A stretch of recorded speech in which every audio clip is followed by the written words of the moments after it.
Los Angeles, California, 1922. Shots are heard coming from the home of Fred and Dolly Oesterreich.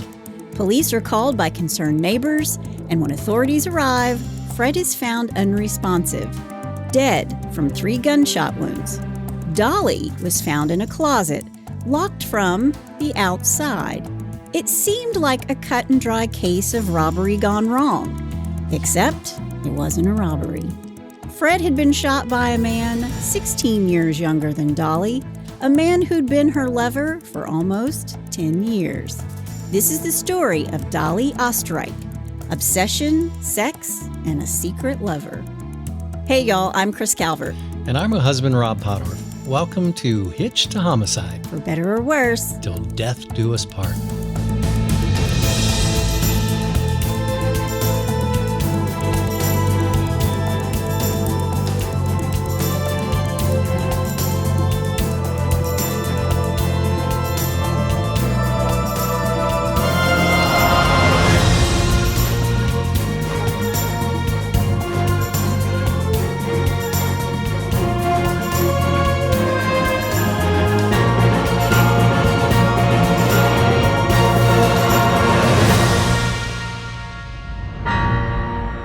Welcome back, everybody. Yes, welcome. And for our Swedish friends, välkommen. I like that. There you go. Very nice. I had one this week. There you go. That's perfect. Yeah. All our Swedish friends. Yes. Well, wherever you're listening, be sure to like, rate, and review. That helps other people to find us. Yep. If you've subscribed to our new YouTube channel, thank you so much. We're getting a lot of great feedback. We're so glad you're there. And we had instant subscribers last week. That was pretty cool. I like that. All that hard work meant something. That's right. Yeah. That's right. Again, I've never been this well lit in my life.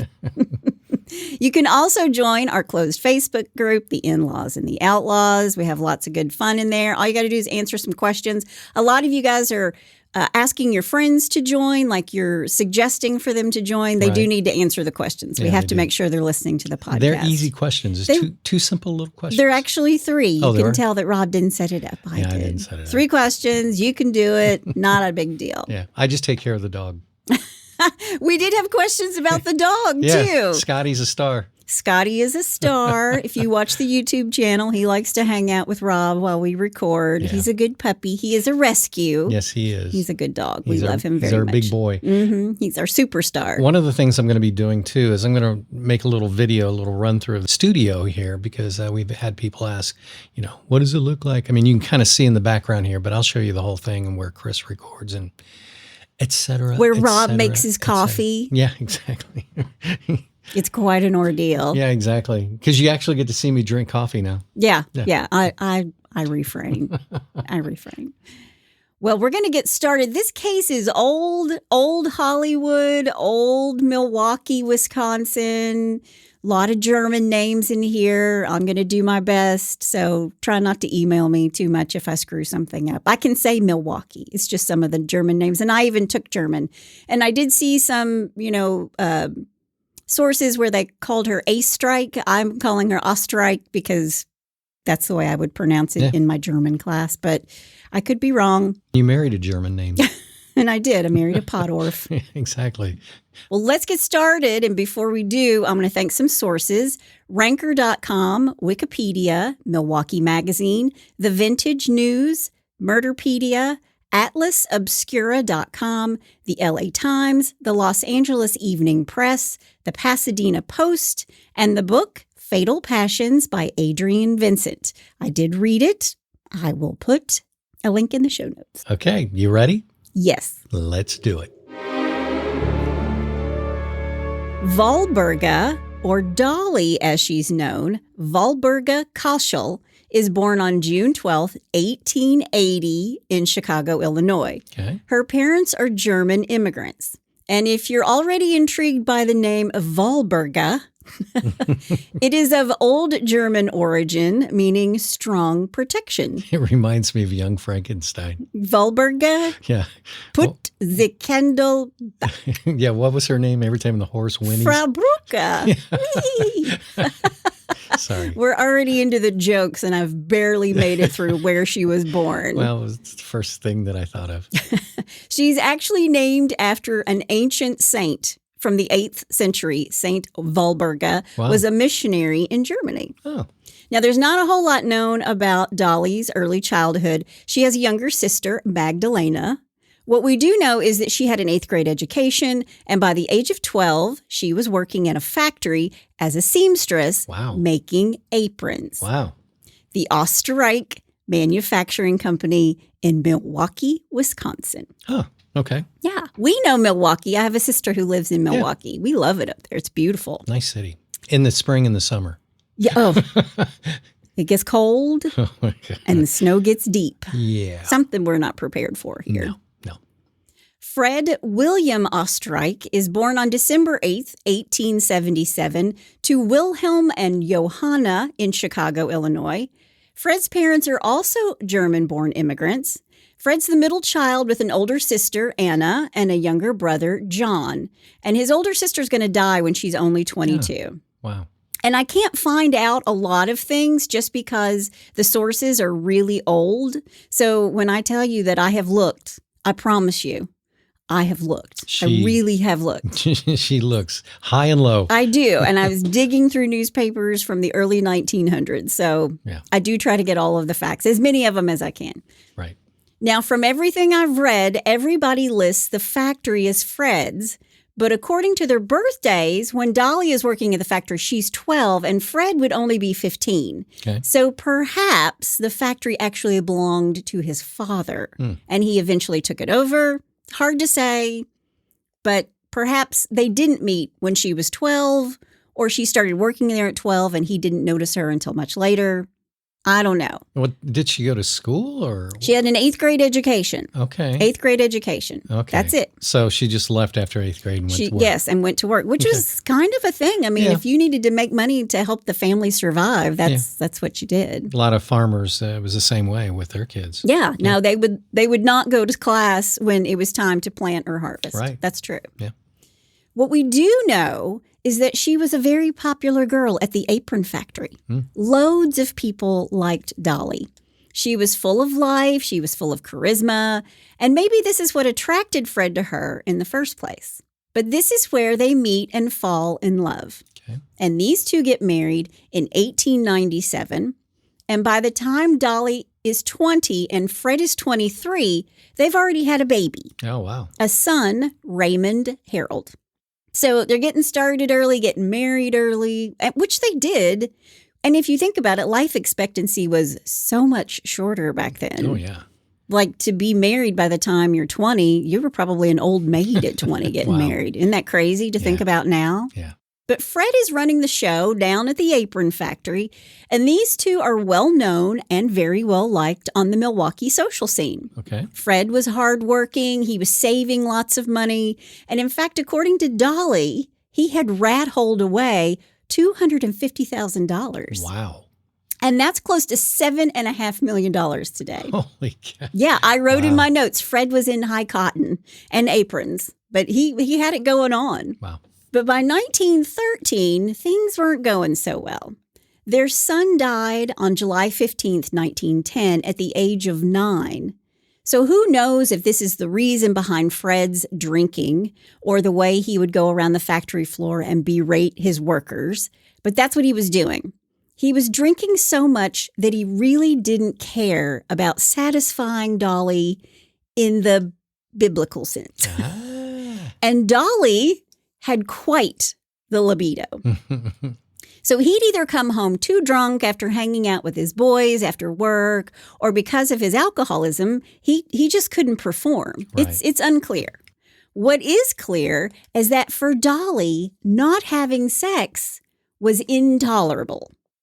So Dolly would find men who could satisfy her sexual needs. And I'm sure she didn't have any problem. She did not. And for a bit, the Oesterreich house had a bit of a revolving door. Oh, my gosh. Dolly would bed men and then get rid of them. Wow. And none of these extramarital affairs lasted very long. And as I said before, Fred drank too much and was becoming kind of a mean drunk. And Dolly, in fact, would actually go to the factory to smooth things over with the employees. And one day while she's there, she sees a 17-year-old singer sewing machine repairman named Otto Sandhuber. Dun, dun, dun. Rob's already on to it. Otto was a 17-year-old orphan. He would later believe that his family name was Weir, but he was adopted and raised by the Sandhuber family. Now, Otto was no Brad Pitt or Bradley Cooper. He was a scrawny, thin, shy virgin who wore round glasses. He's more Rick Moranis than Ryan Reynolds. And if you don't know who Rick Moranis is, he's the accountant in Ghostbusters. And Honey, I Shrunk the Kids. And Honey, I Shrunk the Kids. But I love him the best in Ghostbusters. Oh, yeah. Yeah, he's great. Nice doggy. Nice doggy. But Dolly scopes Otto out on the apron factory floor. And she even tells Fred, hey, that little Otto, he's the best repairman, and you should always request Otto. And Fred's like, okay. And I'm sure Fred took one look at Otto and thought he's a scrawny little kid. And you have to wonder, did she think he was the kind of young man who would be a pushover? Somebody that she could boss around? Because Dolly likes to boss people around. Imagine that. So the sewing machines kept breaking at the factory, and Dolly just so happened to always be on the factory floor when this would happen. And each time, Otto Sandhuber was called. Coincidence? I don't think so. I think not. Then one day, Dolly calls Fred at the apron factory and tells him that her sewing machine at home wasn't working. Is that a euphemism? Yeah. Yeah, he's the sewing machine that's not working. Yeah. She wanted to know if he could call the Singer Sewing Machine Company and have them send their regular guy, Otto, to their home in Milwaukee. Otto packs up his tools and heads to where Fred and Dolly live, which is 13th Avenue near National Street. It was a really pretty house, I would say large for the time, for 1913. Otto rings the bell and the door swings open, and standing in the doorway is Dolly wearing a silky see-through robe, stockings, perfume, and nothing else. Scotty's ears just went up. Didn't they? What's going to happen now? Dolly is hot for Otto. I mean, I wrote my notes, Dolly's DTF. Now, I don't know if this is the case or not, but in my head, and if I was writing this, her robe would be trimmed in like marabou, like she's Zsa Zsa Gabor. There'd be a gentle wind behind her. There would be a little wind backlighting. behind her. Yes, backlighting, her hair flowing in the breeze. Yeah. But Dolly invites Otto in the house, and this little 17-year-old kid who's never even talked with a girl, much less kissed one, has got to either be thinking, I got to get out of here, or jackpot. Thank you, Jesus. Thank you, Jesus. You heard my prayers. My prayers have been answered. It's like an Animal House when the bunny comes crashing through that kid's window during the parade. Thank you, God. Yes, exactly. Exactly. But Otto's this 17-year-old boy, and you know the hormones are raging. Oh, my gosh. And Dolly says, follow me. The sewing machine is in the upper bedroom.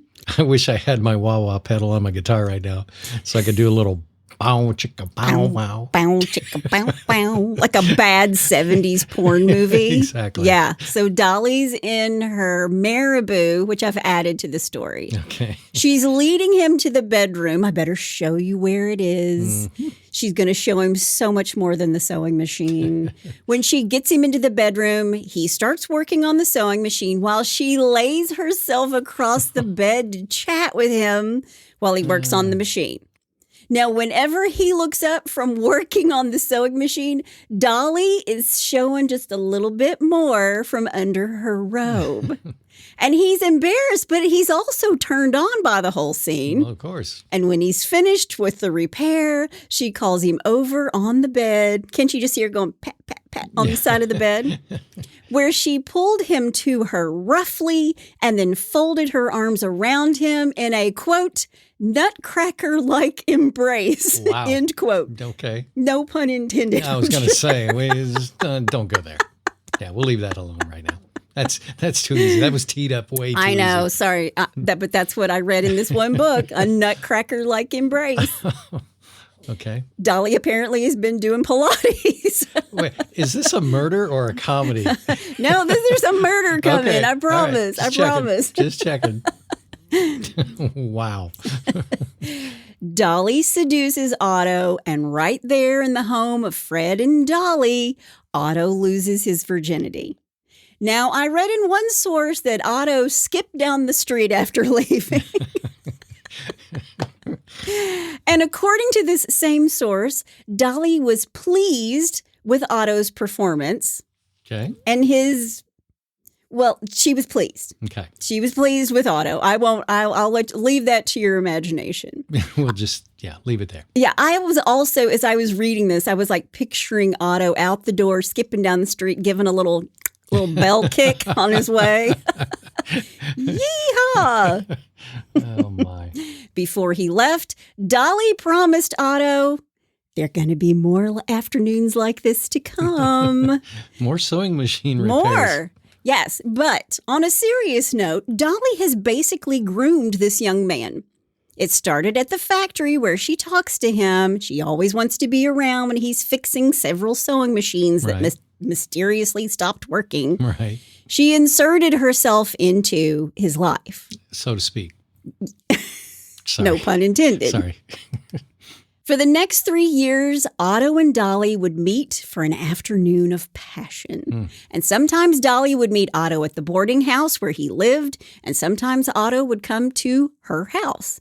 Other times, these two would just check into a seedy hotel. Now, usually, Dolly would tell Fred that she was sick and that she was going to stay home all day and not come down to the factory on the days that Otto would show up. Okay. Which, remember, before Otto, she's there a lot. But on those days, Otto would come to the house and the two of them would spend the day in bed. And it was pretty easy because Fred was such a penny pincher. They didn't have any staff in the house. So Dolly would always be alone. Gotcha. And on these days, apparently, Dolly was insatiable because Otto will later say that one day they made love 8 times. Wow. In a single ecstasy-filled day. Wow. 8 times. Well, you're 17 years old. That's what I wrote. He's 17, 18, 19 years old. Yeah, exactly. And Dolly couldn't be happier. Yeah. Yeah. But these two were getting sloppy, and the neighbors had started to notice that Otto was coming over and spending the day, or maybe he was doing bell kicks down the road when he left. Yeah. The clue was when he did a cartwheel out the front door. Yes, yes. But the neighbors are thinking, what the hell's wrong with her sewing machine? Get a new one. But someone who remained anonymous told Fred, I think you got bigger problems than your wife's faulty sewing machine. Yeah. Fred confronts his wife, Dolly, and she calmly tells him that a book salesman had been pestering her, but she would put a stop to his visits. And Fred says, okay then. Okay. Secretly, Fred has hired Philip Stover, a private investigator, to watch Dolly from the outside. But from the inside, Fred has hired Alvy Judkins, who's an office girl from his factory. Fred wants Alvy to stay with Dolly when he goes away on business. But as soon as Fred would leave and Alvy would show up, Dolly would say, Alvy, get out. Vamoose. You got to go home. And she would send her home. And she would call her back to the house right before Fred was due back home. Gotcha. Dolly tells Otto, look it, we've got a nosy neighbor and you can't come and go anymore like you used to. And so you would think he would say, okay, that's the end of that. Right. Not so fast. Uh-oh. Dolly says to Otto, you should move into the attic in this house. What? That way you can be here all the time. Geez. And young Otto in his head is thinking, free room, free sex, free food. What could possibly go wrong? What could go wrong? Not to mention the fact that Otto's fallen in love with Dolly. Of course he has. He's this scrawny orphaned kid, and Dolly's having sex with him. And how old is she at this time? She's 16 years older than him. Okay. So she's like 32 and he's 17 when they start. Okay. Yeah. But Otto's thinking, I don't have to pay any bills. Yeah. And I can pursue my dream of becoming a novelist. He loved pulp fiction novels, the sex, the scandal, the murder. And if he doesn't have to work, he can hone his skills as a writer. And he's got a lot of research happening. And he's got a lot to you write about what you know. Exactly. Write what you know. Yeah. Boom. He quits his job as the sewing machine repairman, and he moves into the attic space inside Dolly and Fred's home. Dolly cleaned up the space a little bit, not a whole lot. She put a single mattress and a chamber pot in there for him. Otto brought the few books that he owned, paper, and a pencil. Okay. After Fred would leave for work, Otto would come out of the attic and do household chores, sweeping floors, dusting, washing dishes, peeling vegetables, all the things that Fred thinks Dolly's doing while he's at work. How does Fred not know that somebody's living in their attic? Fred doesn't know. Wow. Fred doesn't know. Wait till you hear the rest of this. Okay. You can't make this up. Yeah, so he's doing all these household chores. He's also, of course, he's doing Dolly. Yeah. But I read in my research that Dolly was also doing the local iceman, the butcher, and the milkman. Okay. And when these encounters would happen, Otto would watch what was going on through a peephole. Oh, my. Now, if Dolly and Fred had a social engagement, Otto would come out of his little hidey hole and get some exercise at night. And while Fred was home, Otto had to remain silent because Otto's very small living quarters are right above the marriage bed of Dolly and Fred. Holy cow. And sometimes Fred would be in the mood, and Otto had a front row seat to the woman he loved having sex with another man. Wow. Now, apparently at one point, Dolly asked Fred not to be so vocal when they made love. And when he asked why, she told him that someone might hear him, to which Fred replied, "Who the hell can hear us?" Guess. Yeah. Dolly said to him, "Nobody, I guess." It's also been said that Otto finally approached Dolly, telling her that he didn't like it when she was sleeping with Fred. But Dolly tells Otto, "Look, I don't have any money, and I don't have any skills, and I'm not leaving my millionaire husband who's rat-holed away $7 million. Right. Because eventually he's going to die, and I'm going to be a wealthy widow." Yeah. And after that, Otto didn't bother her about her and Fred having sex anymore. Yeah, Otto's like, okay, I get it. Now, like you said, how could Fred not know? Well, there are a couple things. There was a lock on the inside of the door to the attic, and that way, if Fred tried to get into the attic, it wouldn't open, and he would just assume that the door was jammed. Right. And Fred did hear things, odd noises. And Fred and Dolly were in bed one night, and he thought he heard someone clear their throat. Oh, man. And when he bolted up in bed asking Dolly, "What was that?" Dolly says, "Honey, you're imagining things." Or it was a mouse. Or you're drinking too much. You're imagining these things because you're drunk. That was her go-to. That was her go-to. Yeah. When Fred and Dolly went out for the night, Dolly would release the trap door to the attic just before leaving. Otto would listen for the sound of the couple closing the front door, and as soon as he heard that, he'd run downstairs and he'd eat.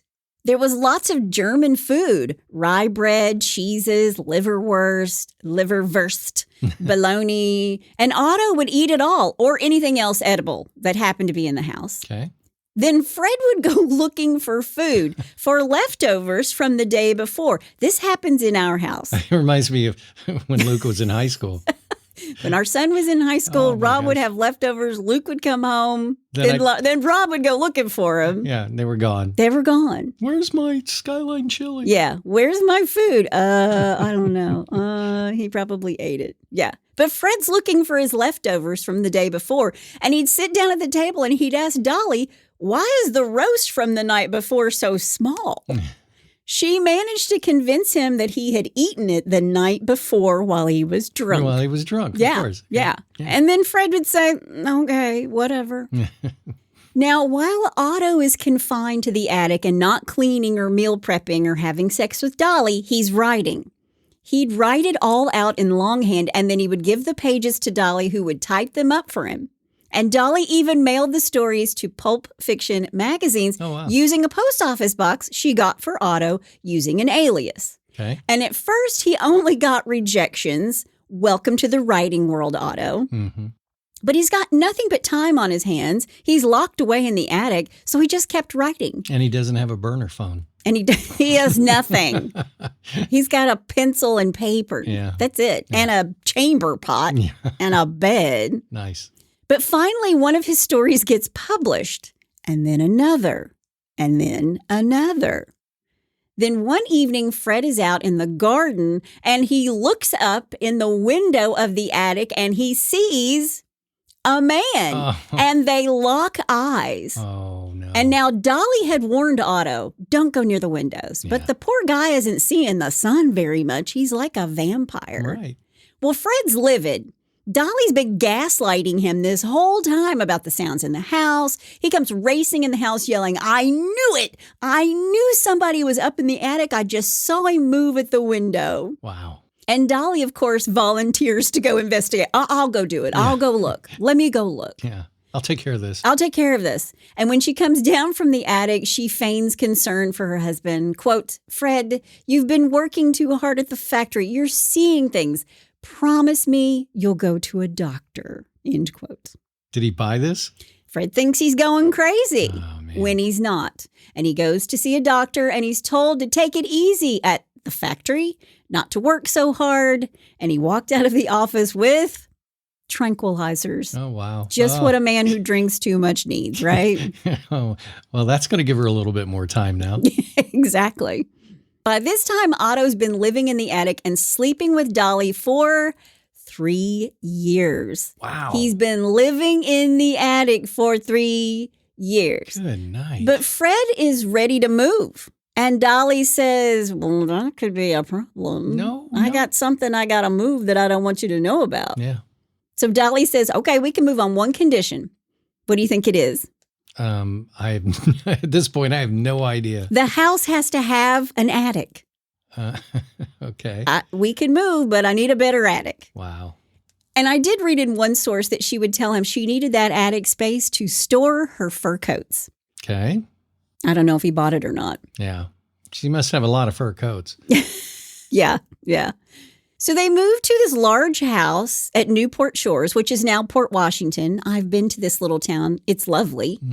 Otto's packing up his cot and chamber pot and moving right along with them. Yeah. He doesn't have a lot to pack. Yeah. In this new house, Otto isn't right above Fred and Dolly's bedroom. Okay. And Fred couldn't hear Otto clear his throat. Yeah. And Otto didn't have to hear Fred and Dolly having sex. Right.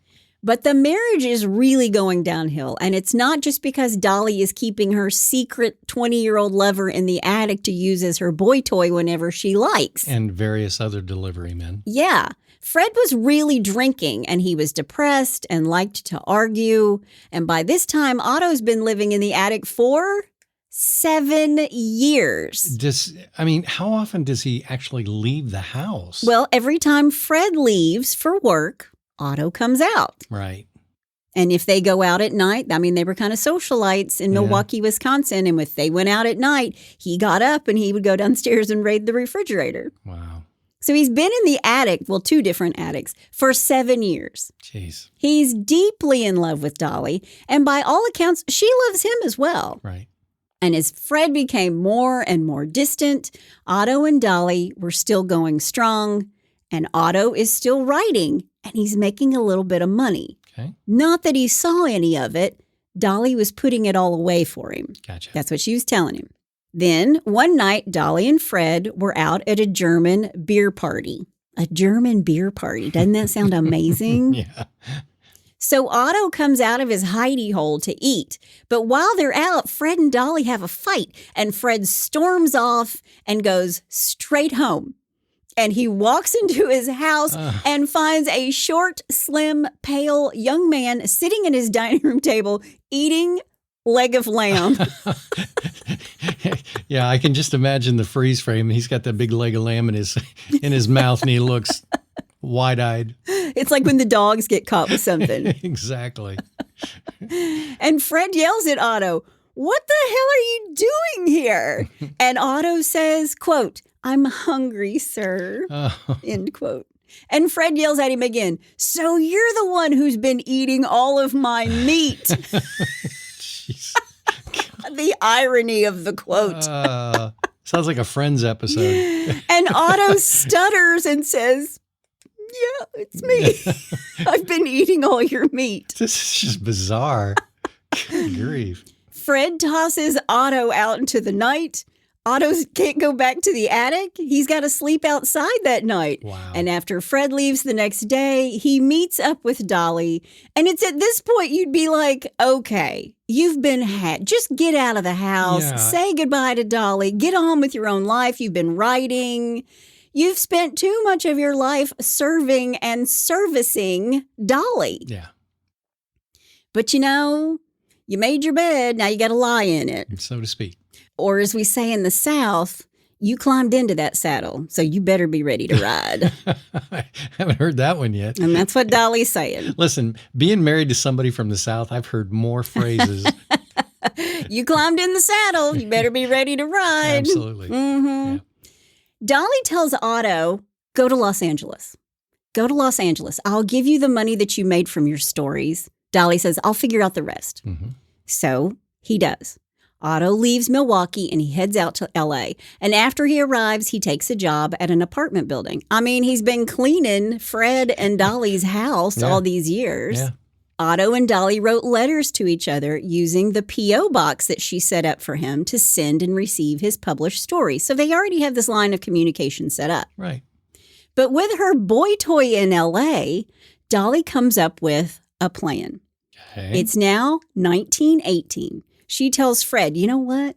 We should move to California. We should move to L.A. where the weather is better and the houses are cheaper. Not even kidding you on that one. It was the early 20s and being out west was like being in the wild, wild west. Because the first Hollywood movie studio was only 7 years old at this time. Wow, I didn't know that. Also, the apron business was doing swell. It was a booming. It was. And now they could have a West Coast facility. There you go. But before they pack up and leave, Dolly said to Alvy, the companion Fred hired for Dolly, quote, I don't know why I'm going to California with him. You know what I think about him, end quote. And Alvy says, quote, why don't you divorce him, end quote. And Dolly replies, quote, no, there's only one way to get rid of him, and it isn't divorce, end quote. Dun, dun, dun. That's called foreshadowing. Yeah, big time. It's a huge foreshadowing. Yeah. Dolly and Fred go to L.A. They stay in a hotel for a while they look for this new house. One was something most California homes don't have at the time, an attic. Oh, of course. And while this is going on, Dolly and Otto are back to meeting in cheap hotels. But soon, Dolly found a beautiful home with an attic on North Street, Andrews Place. It's a fancy area. And Otto is ready to move back in again. And what happens is, actually, Otto moves into the attic first. He moves in first at 858 Andrews Boulevard in Los Angeles before Dolly and Fred's movers even show up with the furniture and belongings. Good night. He's in the new house when the movers show up. Wow. He's already living in the attic. Okay. For 4 years, Otto stayed cooped up in the attic so he could be, quote, near the only person in the entire world who cared whether I lived or died, end quote. Wow. Poor Otto. And for 4 more years, he does housework and he does Dolly. It's prohibition. So what else does Otto do in his spare time when he's not in bed with Dolly? He makes bathtub gin. Okay. And contrary to its name, bathtub gin was not actually made in a bathtub. The name refers to the process of watering down the strong homemade spirits to make it more drinkable. And since bottles were too tall to fit under a faucet in the kitchen sink, yeah, they took it to the bathtub. Moonshiners used the bathtub instead, and that's where the term bathtub gin came from. I had no idea. Wow. I'm just teaching everybody something new today. Yeah. Yeah. The term bathtub gin has a stigma of bad taste and poor quality, but it was what they had while alcohol was illegal. It's basically moonshine with botanicals added in for flavor. I am not a gin drinker. I think it tastes like Christmas trees. I don't care how expensive it is. Fred has found new strength in Los Angeles. He thinks the sunshine is doing him a world of good. He loves his new factory in LA, and he spends a lot more time there. He's not drinking as much, but he's working just as much. Okay. Then on August 22nd, 1922, Dolly and Fred had been out for the night. As they're returning home, they're doing something they did a lot. They're fighting. It's not anything new. They fight all the time. Right. But this time it's so loud that old Otto up in the attic thinks this is more than a shouting match. Otto hears a loud thud and Dolly lets out a scream. Otto thinks Fred is beating Dolly. Now, what had actually happened was that Dolly slipped and fell on a throw rug. Okay. Something I've done before. She wipes out and screams. I don't need a throw rug to slip and fall. A worried Otto climbs out of his attic space and picks up two .25 caliber handguns. He rushes down the stairs and comes face to face with Dolly and Fred. Oh, wow. And according to Otto and Dolly, Fred immediately recognizes Otto as the guy who was raiding his refrigerator. Yeah, he's like, you again. I can't get rid of you. I can't get rid of you. Put my chicken wing down. Yeah, my leg of lamb. Fred flies into a rage and he tackles Otto to the ground. Fred reached for the gun and put his hands around Otto's neck. One or both of the guns go off and then Otto panics, pulling the trigger 2 more times. Wow. Fred was lying dead on the floor of his living room with 3 bullet holes in his body. Dolly panics.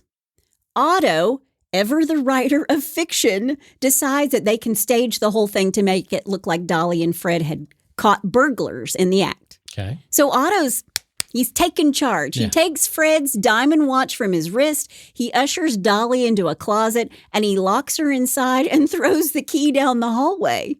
Then he rushes back to his hidey hole in the attic, taking the guns and Fred's watch with him. So he stayed. He stayed. He went back to the attic. He staged the whole thing and then went back in the attic. He didn't leave the house. He stayed in the attic. Wow. Okay. Now, meanwhile, the neighbors are hearing this fighting and they hear the gunshots and they call police. Yeah. And when the LA police arrive, they can hear Dolly crying and shouting inside the closet, "Oh, Fred! Oh, Fred!" Police can see the key in the hallway. They open the door and they let Dolly out. And Detective Herman Klein is on the scene that night. And when Detective Klein meets Dolly, he does not like her. He begins interrogating her. "Did you and your husband ever fight?" And Dolly says, "Never, never." Just ask the neighbors. Never, never. Yeah. And Detective Klein doesn't buy it, asking again. He says, not even a little bit. And Dolly says, "Nope. She was going to die on that hill. No, we didn't fight." Yeah. She and Fred had 0 arguments, and they especially had 0 arguments of late. Okay. And the detective thinks, listen, all couples have spats. She's lying. Right. Then the police go through the house, and she tells them, "The 2 of us happened upon men robbing our home." She thinks they took Fred's watch. She thinks they took Fred's watch before they shot him. Okay. But when police look at Fred, he still has his wallet, and his pocket is stuffed with a big old wad of cash. Oops. Forgot about that. Oops. Yeah. I know. Come on. If you're going to write fiction, you got to get all the details right. Cover the details. Detective Klein tries to trip up Dolly on her story, but she remains pat. This is it. I'm sticking to it. But when the crime lab reports that Fred was killed with a .25, the detective was convinced that Dolly's story was false because, quote, no burglar uses a .25 caliber gun. That's a woman's gun, end quote. Really? Yeah. Why is it a woman's gun? Well, I have a little story I'm going to interject here. Okay. So I got my conceal and carry license a few years ago. Don't email me. I only did it because people I write about in my books, they carry guns, and I needed to make sure I was writing it correctly. You have to go through a ton of stuff to get this license, a written test, a shooting test at the gun range, and I had a little .25 caliber Beretta. That was my gun. Gotcha. And my instructor, who was like a 7-foot ex-Swedish military black ops dude, looks at my gun, because you have to take them apart, clean them, put them back together again. He looks at my gun and he says, you're not going to kill anybody with that little thing. You're just going to piss somebody off. I remember that. To which I replied, not if I empty the magazine. Yeah. Yeah. My point is, my instructor was saying the same thing that he's saying to Dolly. A burglar isn't going to carry this gun. Right. A woman is. But they can't prove that Dolly had anything to do with the death of her husband. And don't forget, she was locked in the closet from the outside. Yeah. Meanwhile, Fred's closest friend is telling the Los Angeles Times that Fred didn't have enemies, and it had to be just as Dolly said, a burglar. Mm-hmm. But Detective Herman Klein is not buying it. Dolly's taken to jail while they're sorting through the whole thing. And then Herman Shapiro, an attorney and a friend of the family, comes to see Dolly in jail. She takes him to a quiet little corner and she whispers to him, I need a favor. I need you to get some food and go to my house. Oh. Leave it on the floor of the bedroom and scratch the wall near the dresser. Tell no one. Wow. And Herman Shapiro does as he's told. He gets some food, he goes to the house, but he didn't tap on the wall. He whistled. And when he did, Otto comes out from behind the wall. He climbs out of his hidey hole. Wow. And Herman Shapiro was startled, but the two of them actually talked. And over the next 11 months, Otto and Herman became friends. See, Dolly told Herman that Otto was her, quote, vagabond half-brother, end quote, Okay. who lived and hid in her home. Wow. So Herman doesn't know that Otto is Dolly's sex toy. Ah, okay. Yeah. Okay. Dolly moves again. She doesn't want to be in the home where Fred was killed. This time she moves to 101 North Beechwood Drive in Hollywood. She wanted away from this house, which makes sense. Sure. This new house is smaller. It's now 1923, and Otto is moving with her again and again into the attic space. Now, he doesn't need to hide from Fred anymore, but he can't just suddenly show up in Dolly's life. Yeah. That's motive. Yeah. But when he doesn't have to be as quiet, he buys himself a typewriter. Oh, wow. He's going uptown. He buys it with the money he's made from selling his stories. Right. And his pen name is Walter Klein. Okay. Because of Detective Herman Klein, Otto felt like he was his arch nemesis. Okay. Because he's the guy who's looking for him, the killer. Sure. Otto does have a pretty good imagination if you think about it. Yeah. Meanwhile, Dolly is settling Fred's estate, and she hires Herman Shapiro to do this. And then once they kind of get together and he's like taking food and they become friends, she starts to flirt. Herman reciprocates. These two start dating. Yeah. And because Herman did such a good job of taking care of Fred's business dealings as well as taking care of her, because these two are now lovers, Mm-hmm. Dolly gives Herman a diamond watch saying, quote, here, I want you to have this. It belonged to dear Fred, end quote. Wow. But Dolly, now a free woman and a wealthy widow, is spreading the love. She's not just sleeping with the attorney, Herman Shapiro, and Otto in the attic, where their relationship has gone from lovers to dominant and submissive, which probably began way before all of this. Right. She's also started an affair with a man named Roy Klum. Good grief. How does she keep all this straight? Where does she find the time? Holy cow. I told you she's insatiable. Yeah. I've read that Roy was an actor. I've also read that he was a businessman. Maybe he was both. But after she starts sleeping with Roy... Wait, Is that actually possible? I'm in the entertainment business, so don't send me emails. I'm allowed to say that. Yeah, true. But after she starts sleeping with Roy, actor/businessman, she tells him, I need a favor. Dolly needs lots of favors. Dolly wants Roy to take one of the .25 caliber pistols used in the murder of Fred, and she tells him to dump it in the La Brea tar pits. Well, that'll take care of it. And he did. Yeah. Dolly told him part of Fred's murder, saying that she was afraid the gun was too similar to the one used in the murder, and she didn't want Detective Klein to find it. Wow. So Roy, such a good and dutiful lover, does just that. She takes the other gun to her neighbor, John Farber. She tells him the same story. I have this gun. It's very similar. It's a .25. I don't want this detective to come after me. Can you do something with it? Will you bury it? And he does. He buries it under a rose bush in his yard. Why didn't she just have both of them dumped in the La Brea tar pits? Why didn't she just get rid of them herself? Yeah, okay. I'm telling you, she's a bossy woman. She's a dominant. She likes telling people what to do. Yeah. Then in 1923, Herman Shapiro is ready for the vagabond half-brother to vacate the house. Sure. Get out. It's like Eddie Murphy in Trading Places. Yeah. Get the F out. And that's what he's saying. That's exactly what he's saying. Yeah. And here's why. Shapiro isn't a criminal defense attorney. Dolly has hired Frank Dominiquez as her defense attorney. And Herman Shapiro tells Frank about Otto, who's living in the attic. And Frank says, get him out of the attic and away from Dolly. Yeah. And Otto packed up reluctantly and left Los Angeles and moved to San Francisco, where he became a janitor.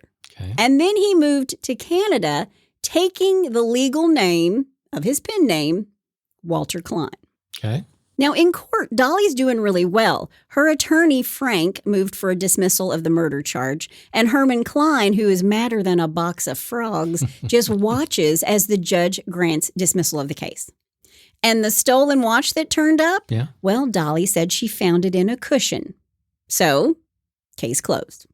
Okay. Shapiro tells Dolly, we can only be together if you give up Otto completely. I don't ever want to see him again. Right. And she does.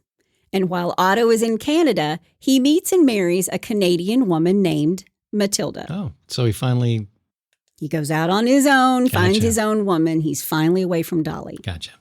When Otto, now Walter, comes back to Los Angeles in 1926, he tells Herman Shapiro that he didn't want his wife to know about his previous life, living in the attic, or anything that he ever did with Dolly.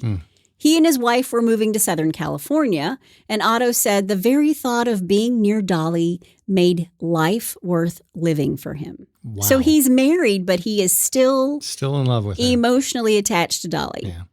Dolly can't stay on good terms with anybody, and in 1930, Herman and Dolly have a falling out over money. So he walks himself into the police station and tells them that Dolly threatened him, and he'd drawn up an affidavit that he turned over to them. The affidavit was the story that Otto Sandhuber had told Herman Shapiro. The attic, the lovers, and the murder of Fred Oesterreich. Wow. So don't mess with Herman Shapiro. Wow. Yeah. He didn't want any part of it, and he was like, you going to do this to me over money? We're going to fight over money? I'll show you. Yep. So police pick up Otto where he was working at a Los Angeles apartment house. He's arrested for murder. And then police go to Dolly's house. She, too, is arrested for murder. Again, Yeah. don't mess with Herman Shapiro. Yeah. Yeah. Messing with an attorney is probably not the best Yeah. idea. Yeah. April 1930, when they get Otto to the police station, Detective Klein's been waiting 8 years for this. And Otto immediately confesses. Wow. But he says that it was a struggle for the gun. They both reached for the gun. It's honestly Billy Flynn in Chicago. Yeah. They both reached for the gun. Right. Otto pleaded not guilty by reason of Self-defense. insanity. Oh, what? Really? Yes. Why didn't he go for self-defense? Because he told them that Dolly was the reason he was crazy. Okay. Yeah. I think self-defense would be a lot easier to prove than insanity. Well, he confessed to it. Maybe he did say we both reached for the gun, Well, but he pleads insanity. Okay. I'm just telling you what the record showed. Well, then he's definitely nuts. He is. And Otto and Dolly are brought to trial separately, and the press is eating every single bit of this sensational story up. No, of course they are. They called Otto the Batman because he lived in the attic. Nice. They also called him the ghost in the garret. Okay. Otto's defense attorney was a man named Earl Wakeman, and even though Otto confessed to killing Fred, he was going to make sure the jury knew what his life was like with Dolly. So first, Shapiro throws Dolly under the bus, and now Otto's throwing Dolly under the bus. Wow. Yeah. Hello, Dolly. Yeah.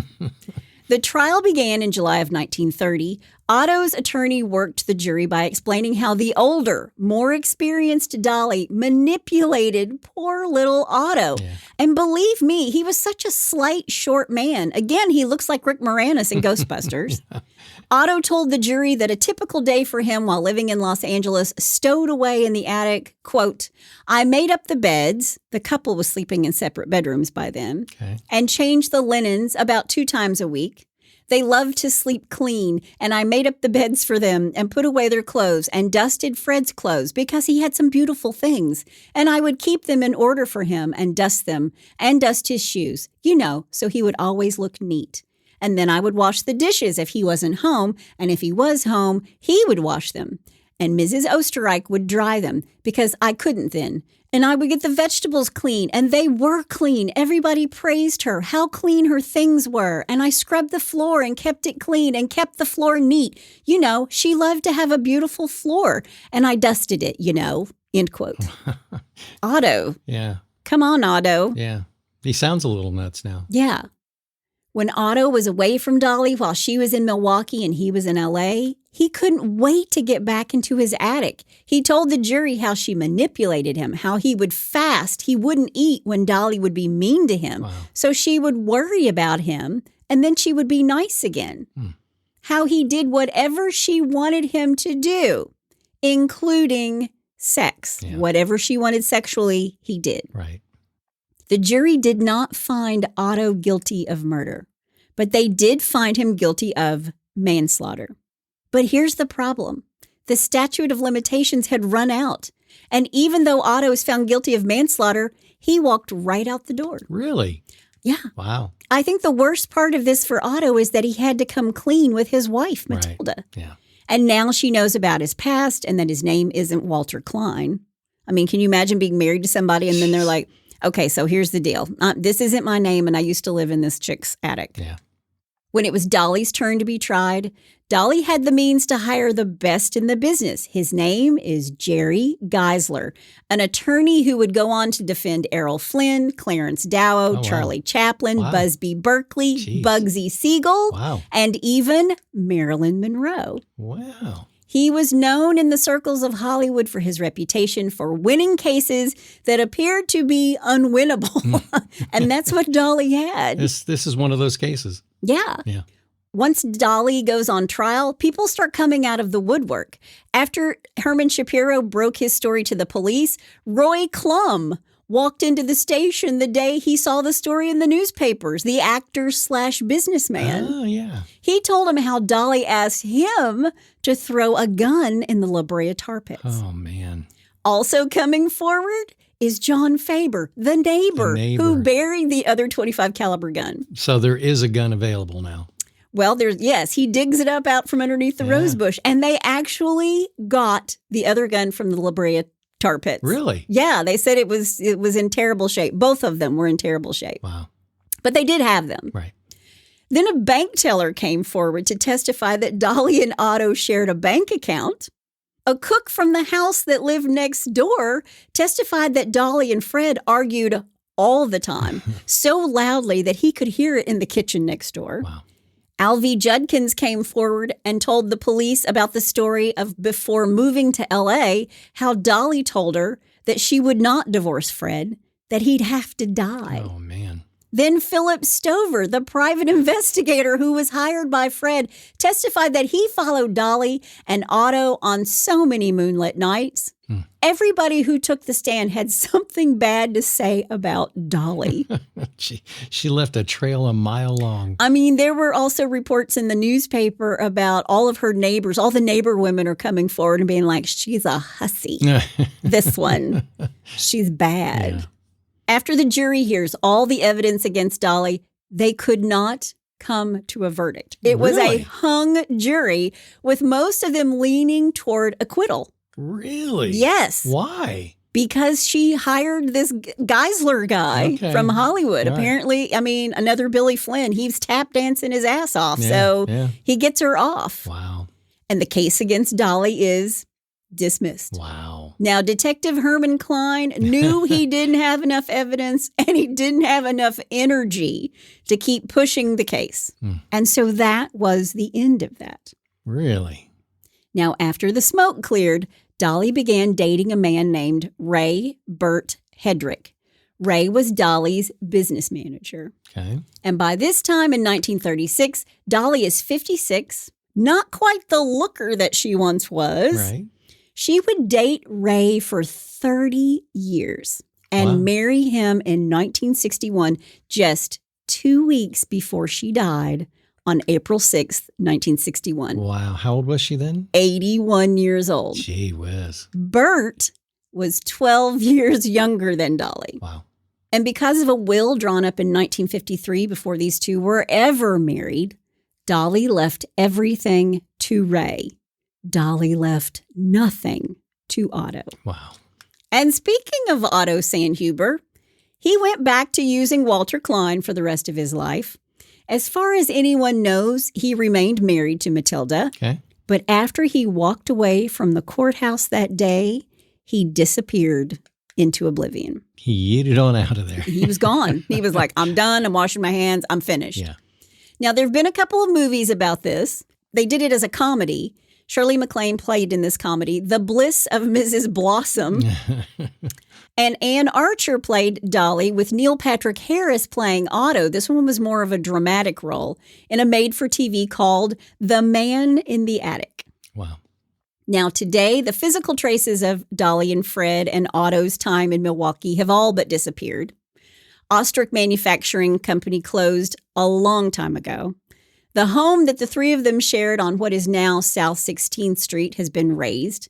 The sole remaining evidence that the family was even there in Milwaukee is the grave of Fred and Dolly's only child, Raymond, buried in 1910, just shy of his 10th birthday. The boy is interned at the Holy Trinity Cemetery.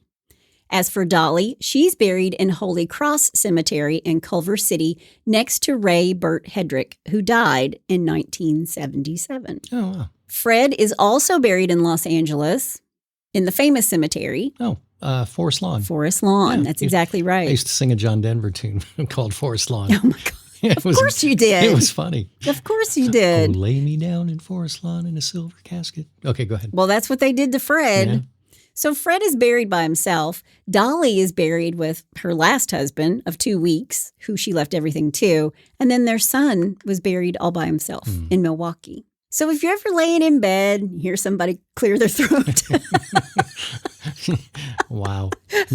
or you hear somebody cough, or you hear a distant typewriter that you didn't know was supposed to be there. You might want to sneak upstairs and check that out. I mean, we've done a story about frogging, and that's basically what Otto's doing, except she knows he's there. Yeah. He's not a stowaway there by himself. Yeah. He was only frogging for Fred. Yeah.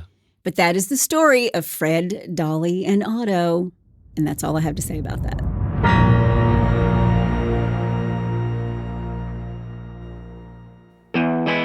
Hey, Hitch to Homicide listeners. Have you read any good books lately? Or have you listened to any good books? All of the Sex and Lies series books, as well as the Jane Doe series, are available on Audible and iTunes. Hotter than hell in half of Alabama, the Sex and Lies series begins with Sex, Lies, and Sweet Tea. There are 9 books to listen to in that series alone. Left as a newborn to die in a dumpster, she has no name. Tossed from foster home to foster home, she has no family. With no known past, she's deemed a perfect fit for a task force Washington denies exists. A selective assassin for the United States government, Jane Doe tracks down known terrorists on domestic soil. The Jane Doe books have been called a bit military, a bit assassin, and a bit genius. Start the new year by listening to a good book by me, Chris Calvert, on Audible or iTunes. Or if you'd like to read, go to chriscalvert.com and download some free books. And thanks for being a listener of Hitched to Homicide. Well, hello, Dolly. Hello, Dolly. Jeez. It was more like, hello, Otto. Can you imagine, like, walking into your house and somebody's eating your food? Yeah. And he's like, I knew you were eating my food. It's just, I mean, the whole story is just like one big comedy. No wonder they did a comedy about it. Well, and then they did. Based on it. I've seen the trailer of the one with Ann Archer, who I love. Yeah. I've seen it with her, and it's a little uncomfortable to watch because Neil Patrick Harris is like Doogie Howser. Yeah. And they're getting it on, even in the trailer. Wow. And I was like, oh, okay. I'll post the trailer in the In-Laws and Outlaws if you guys want to see it. Right. Well, let's move on then. Yeah, let's move on. Goodbye, Dolly. So we're going to do a little Bless Your Heart. Well, bless your heart. All right. Well, this one was sent in by Jasmine Aline, one of our Hitched to Homicide H2H In-Laws and Outlaws. Thank you, Jasmine. Yeah. She used the form. Yeah, she did. That was great. So Dateline, let me make sure I get this correct. Lasasil, Sweden. Sweden. Yeah. Now, if you're going to steal gas, make sure you're sucking from the right tank. Oh, man. This can only get worse. Yeah. A boat owner in Sweden got a surprise when he came down to his vessel. His fuel tank on the boat had been emptied on a couple occasions before. No. Yeah, I know. As he approached the boat, he saw a piece of hose on the bridge and thought, oh, no, not again. They got me again. Yeah. But this third time that the fuel thief would strike, well, it all went a little wrong. The thief had put the hose in the sewage tank. Oh. That's right. The hose was still by the boat and vomit was on the bridge. Oh. I don't even know if I can get through this. Oh, gosh. The reason for the vomit was probably because the thief had accidentally removed the lid to the sewage tank, thinking it was the diesel tank when he was going to suck out the diesel. Ugh. Choose the right tank. Oh, man. The thief simply took the wrong lid. Instead of diesel, the perpetrator got up. Yes, something completely different. It's probably easy to do in the dark if you're in a hurry and have to choose a lid among several in the dark, says Thomas Anderson, who is a regional coordinator for the Police Boating Corporation West. You did not choose wisely. Oh, my gosh. Yeah, this guy's lucky he didn't actually suck the sewage out instead of the diesel fuel. Oh, my God. Or if he did, he learned his lesson. Yeah, real quick. So anyway, that's you didn't choose wisely. That's our unfortunate Bless Your Heart this week. Ugh. Think about that next time you get on your boat. Yeah, exactly. I could barely get through that one. Well, if you have a Bless Your Heart or you know somebody's heart who needs blessing, all you have to do is go to hitchedtohomicide.com. There's a pull-down menu. Yep. You can also suggest a case. Yep. We love that. We love it lots. Yes, we do. That's my amazing husband out there. And that's my beautiful bride in the booth. You know what? This was actually Valentine's week. Yesterday was Valentine's Day. Happy Valentine's Day, baby. Happy Valentine's. I love you. I love you more. That's all we have this week. All right. Join us next time on Hitched to Homicide. Bye, y'all.